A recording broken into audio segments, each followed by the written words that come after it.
Bienvenue. Aujourd'hui, on se penche sur une figure un peu particulière du monde judiciaire, quelqu'un devenu très connu, presque une star. Le juge Frank Caprio. Oui, beaucoup le connaissent comme le juge le plus gentil du monde. Son décès récent, là, le 20 août 2025, a vraiment marqué les esprits bien au-delà de sa ville de Providence. Absolument. Et c'est ça qui est intéressant, cette notoriété. On ne parle pas d'un juge à la Cour suprême, mais d'un juge municipal. Tout à fait. Dont les audiences filmées pour l'émission Caught in Providence sont devenues virales sur Internet. C'est assez fou quand on y pense. Carrément. Alors justement, notre but aujourd'hui, c'est d'aller voir un peu plus loin que cette image. On va essayer de comprendre sa méthode, sa philosophie derrière tout ça. Oui, qu'est-ce qui faisait que sa manière de rendre la justice, souvent pour des petites affaires, des contraventions, des choses comme ça, Oui, le quotidien des gens, en fait. qu'est-ce qui faisait que ça a eu un tel écho? Quelles leçons on peut en tirer? C'est ça qu'on va explorer en se basant sur ce qu'on sait de lui, les témoignages. C'est parti. Alors, pour commencer, qui était vraiment Frank Caprio ? Son rôle officiel, Alors, Frank Caprio, il a été pendant très longtemps, des décennies même, juge en chef du tribunal municipal de Providence, à Rhode Island. Le seul que les citoyens ont avec la justice. On n'y traite pas des affaires criminelles majeures, mais plutôt, voilà, les infractions routières, les petites nuisances, ce genre de choses. Des choses qui peuvent paraître mineures, mais qui, pour les personnes concernées, peuvent avoir un gros impact, surtout financièrement. Précisément. Et c'est là, dans ce contexte très concret, qu'il s'est fait connaître. L'émission Caught in Providence, au départ, c'était pas du tout prévu pour une diffusion mondiale. Non, c'est devenu viral après coup. Oui, les extraits sur Internet ont explosé. Et ce qu'on retient, c'est l'image d'un juge, bien sûr, mais presque aussi celle d'un père, d'un prof, quelqu'un de très humain, très compatissant. Ça va bien au-delà du rôle classique du magistrat, ça. Son idée directrice, si on peut dire, c'était quoi ? Que la justice doit être humaine. C'est ça.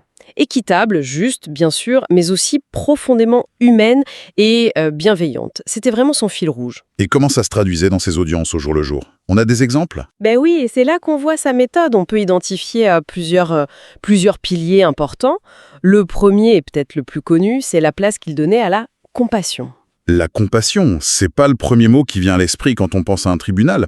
Non, c'est sûr, mais pour lui, c'était central. Son point de départ, c'était, derrière chaque dossier, chaque amende, il y a une personne, une histoire. Il fallait comprendre le pourquoi du comment, en gros. Voilà. Avant de juger, avant de sanctionner, il prenait systématiquement le temps d'écouter. Mais pas juste poliment, une vraie écoute active, patiente. Il posait des questions sur la vie des gens, leur travail, leur famille, leurs galères. On a tous vu ces vidéos. Des personnes âgées avec peu de moyens, des mères célibataires débordées, des anciens combattants. Ils cherchaient vraiment à comprendre la situation globale. Tout à fait. Et cette écoute, c'était pas juste pour être gentil, quoi. C'était aussi une façon d'avoir des infos cruciales, des éléments de contexte qui sont pas forcément dans le rapport de police. Par exemple, comprendre pourquoi quelqu'un a enchaîné les PV de stationnement.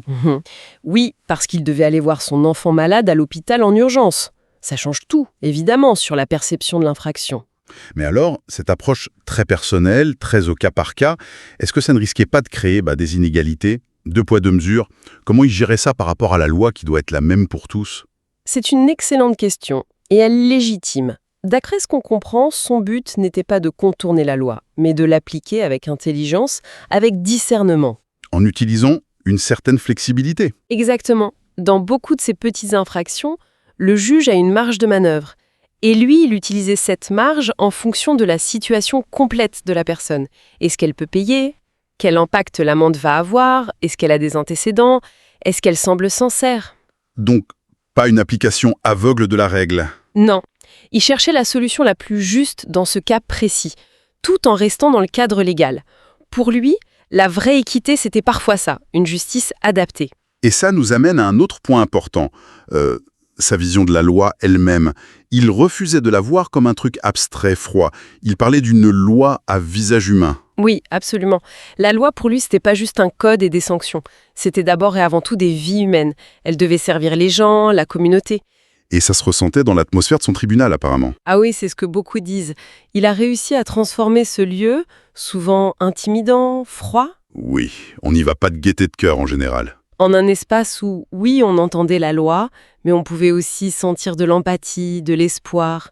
Et parfois même, il y avait de la place pour un peu d'humour, de légèreté. Ah oui, et je me souviens de ces scènes où il faisait venir les enfants à la barre, leur demander leur avis sur l'affaire de leurs parents. C'était assez surprenant. C'était désarmant, oui. mais ça avait un sens profond. Ça rendait la justice moins distante, plus accessible, sans pour autant perdre son autorité, attention. Ça montrait que c'est une affaire d'humain avant tout. Et cette humanité passait aussi, et c'est crucial, par un respect total de la dignité de chacun, non? Fondamental. C'était un autre pilier. Traiter tout le monde avec le même respect. Peu importe l'origine, la situation sociale, la langue. Qu'on soit étudiant, immigré, cadre sup ou sans emploi. L'attitude était la même. Écoute, respect, pas de jugement moralisateur. Il incarnait vraiment cette idée que chaque être humain a une dignité intrinsèque, qu'on ne perd pas parce qu'on a fait une erreur ou qu'on est en difficulté. C'était une leçon en direct, à chaque audience. Et tout ça se manifestait souvent par des gestes, des petits riens peut-être, mais qui comptaient beaucoup. On parle des petits actes aux grandes répercussions. C'est là que son approche devenait très concrète, très visible, surtout grâce aux vidéos. Ce n'étaient pas forcément des décisions révolutionnaires à chaque fois. Non, parfois c'était juste... Juste prendre 2 minutes de plus pour écouter quelqu'un qui craque, ou expliquer calmement pourquoi il prenait telle ou telle décision, au lieu de juste l'annoncer, ou ces fameuses interactions avec les enfants, qui créaient un lien différent. Pense à cette femme qui explique qu'elle ne peut pas payer une amende à cause d'une accumulation de problèmes. Il ne se contentait pas de dire « affaire classée ». Non, il prenait le temps de reconnaître ses difficultés, de montrer de l'empathie, avant de prendre sa décision, souvent clémente d'ailleurs. Et ces moments-là, filmés et partagés, avaient un écho émotionnel très fort. C'est ça, l'effet viral de ces petits actes. Exactement. Ça a rendu des concepts comme la compassion, le respect, très concrets, très accessibles. Ça montrait qu'on pouvait être en position d'autorité sans écraser l'autre, qu'on pouvait juger sans humilier. Le message, c'était la gentillesse, l'humanité, ça a sa place partout, même là où on s'y attend le moins. Ça faisait du bien à voir, je crois. Et si on rassemble tout ça, la compassion, la loi humanisée, la dignité, les petits gestes, certaines sources parlent d'une justice ancrée dans l'amour. Le mot est fort pour la justice. Très fort, oui, et il faut bien le comprendre. C'est pas l'amour sentimental, évidemment, ce serait. Déplacé, oui. Voilà. Il faut l'entendre au sens plus philosophique, éthique. L'amour de l'humanité, ce qu'on appelle l'agapé, le souci de l'autre, de la communauté, l'engagement pour l'équité et la compréhension. C'était ça le moteur profond de sa pratique, semble-t-il. Une justice qui cherche pas seulement à punir, mais aussi à comprendre, à réparer, à éduquer peut-être, motivée par un souci de l'autre. C'est l'idée, la conviction que la loi toute seule, sans cette dimension d'empathie, de bienveillance pour la communauté, peut parfois être trop rigide, voire injuste dans ses conséquences. Pour lui, la vraie justice, c'était quand la règle de droit et cet amour civique, on pourrait dire, travaillaient main dans la main. Une tentative d'allier la procédure légale et la sagesse humaine, en quelque sorte. C'est une bonne façon de le dire. Et c'est sans doute cette approche globale, holistique, qui explique pourquoi son travail a eu un tel retentissement partout dans le monde. Ce n'était pas juste des vidéos mignonnes, il y avait quelque chose de plus profond qui parlait aux gens. Oui, sa popularité était étonnante. Il n'a pas cherché à être célèbre, mais il l'est devenu. Et cette popularité venait du fait qu'il incarnait une forme d'autorité, de leadership basée sur l'écoute, la bienveillance. Ça contrastait pas mal avec d'autres figures plus autoritaires, plus distantes. Dans un monde souvent très divisé, très polarisé. Son tribunal, paradoxalement, devenait une sorte de petit îlot où l'on voyait de la compréhension, de l'harmonie possible. Les vidéos fonctionnaient un peu comme des leçons de vie, des paraboles modernes. On peut dire ça. Elle mettait en scène des dilemmes moraux, sociaux, assez simples, mais universels. Et elle montrait une façon de les aborder basée sur l'humanité. Peu importe la culture, la langue, les gens comprenaient et appréciaient la démarche. C'est devenu des leçons d'humanité virales. C'est fou de penser qu'un juge municipal d'une ville américaine ait pu toucher autant de monde. Ça révèle peut-être quelque chose sur ce que les gens attendent, non? Si on prend un peu de recul, oui, ça pourrait montrer une aspiration assez profonde à ce que nos institutions, quelles qu'elles soient, fonctionnent avec plus d'empathie, plus de discernement. Le juge Caprio a, peut-être, sans le vouloir, donné un exemple très concret de ce que ça pourrait être. Il a montré que l'efficacité et l'humanité, c'est pas forcément incompatible. Tout à fait. Bon, alors au final, quel héritage il nous laisse, au-delà des millions de vues et de l'émotion? Qu'est-ce qu'on peut en garder concrètement? L'héritage le plus important, ce n'est peut-être pas tant juridique au sens strict des lois, mais plutôt éthique, comportemental même. Le message principal, c'est une invitation pour chacun à essayer d'intégrer ses valeurs. L'écoute, la compréhension avant le jugement, le respect de la dignité, la bienveillance. Dans notre propre vie, notre propre travail. Exactement. Que ce soit au bureau, en famille, dans nos interactions de tous les jours. Et comment on peut honorer sa mémoire alors, de la façon la plus juste? Ce qui ressort des hommages, c'est que le meilleur moyen, ce n'est pas juste de se souvenir de lui, mais d'agir. Essayez, chacun à notre niveau, de choisir la compassion plutôt que la critique facile, la patience plutôt que l'énervement, l'écoute plutôt que le jugement rapide. C'est continuer son approche dans nos vies. Transformer l'inspiration en action, en quelque sorte. Son influence pourrait donc durer longtemps. C'est très probable, oui. L'héritage de ce genre de figure, c'est moins dans les textes de loi que dans l'impact culturel, humain. Il a planté des graines de gentillesse, d'humanité.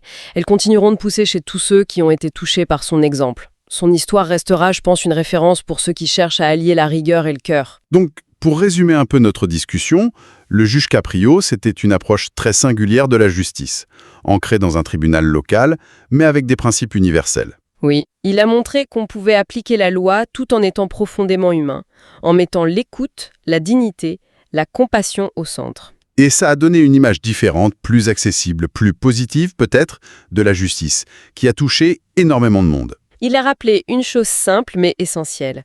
Derrière chaque affaire, il y a une personne, une histoire. Et ça mérite toujours d'être pris en compte. Un rappel utile, je crois. Et tout ça, ça nous amène à une dernière question peut-être pour ouvrir la réflexion. Oui. La question qu'on peut se poser, c'est est-ce que ces principes qu'il a appliqués, cette écoute profonde, cette recherche de solutions adaptées, empathiques, est-ce qu'on devrait s'en inspirer davantage ailleurs? Au-delà des tribunaux. Oui. Dans l'éducation, dans le management, dans les services sociaux, même dans nos relations entre citoyens. Comment on pourrait intégrer plus de compassion, plus de compréhension face aux problèmes humains complexes? Sans pour autant tomber dans le laxisme, bien sûr. Trouver cet équilibre. C'est une question fondamentale, finalement, sur la place de l'humain dans nos systèmes, dans nos vies. Et c'est peut-être ça l'héritage le plus stimulant du juge Frank Caprio.